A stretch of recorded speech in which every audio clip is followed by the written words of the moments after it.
Diesel চালিত shallow মেশিনে সেচ হাল চাষের পর জমিতে আমন চারা লাগাতে ব্যস্ত কৃষক। তবে বৃষ্টির অভাব ও শেষ সময়ে বন্যার শঙ্কায় অনাবাদি পড়ে আছে শত শত হেক্টর জমি।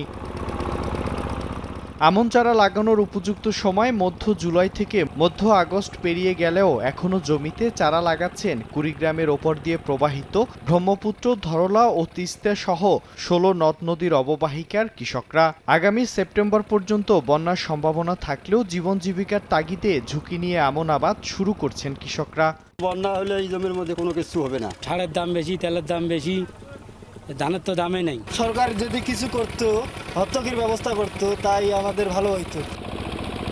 কৃষকরা জানান, বাজারে উচ্চ মূল্যে সার, তেল, কীটনাশক সহ অন্যান্য কৃষি উপকরণ কিনে চাষাবাদ করলেও বাজারে ধানের উপযুক্ত মূল্য না পেয়ে ক্ষতিগ্রস্ত হচ্ছেন তারা। এজন্য কৃষকদের টিকিয়ে রাখতে ভর্তুকি ও উৎপাদন খরচ সমন্বয় করে ধানের ন্যায্য মূল্য নির্ধারণ করার দাবি তাদের। টাকা পয়সা সব মূল্য ধ্বংস, আর সার তো পাওয়া যাচ্ছে না, সারের দাম অনেক বাড়তি।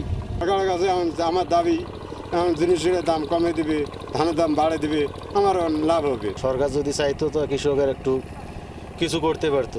এদিকে জলবায়ু প্রভাবে বর্ষায় বৃষ্টির দেখা না মেলায় বিকল্প সেচের মাধ্যমে আমন আবাদের লক্ষ্যমাত্রা অর্জনের কথা জানায় কৃষি বিভাগ। নিজস্ব ব্যবস্থাপনায় বা বিডিসি সহ অন্যান্য যে বরেন্দ্র আছে তাদের মাধ্যমে তারা তাদের জমিতে সেচের মাধ্যমে তাদের ধান রোপণ কার্যক্রম সহ অন্যান্য কার্যক্রম পরিচালনা করছেন এবং আমরা তাদেরকে উপজেলা কৃষি অফিস সহ অন্যান্য মাঠ পর্যায়ে যারা আছেন তারা সার্বিক সহযোগিতা এবং পরামর্শ প্রদান করছে তাদের ফসল উৎপাদনের ক্ষেত্রে। চলতি মৌসুমে জেলায় ১,২১,৬০০ হেক্টর জমিতে আমন আবাদের লক্ষ্যমাত্রা নির্ধারণ করা হলেও এখন পর্যন্ত অর্জন হয়েছে ১,১৫,০০০ হেক্টর।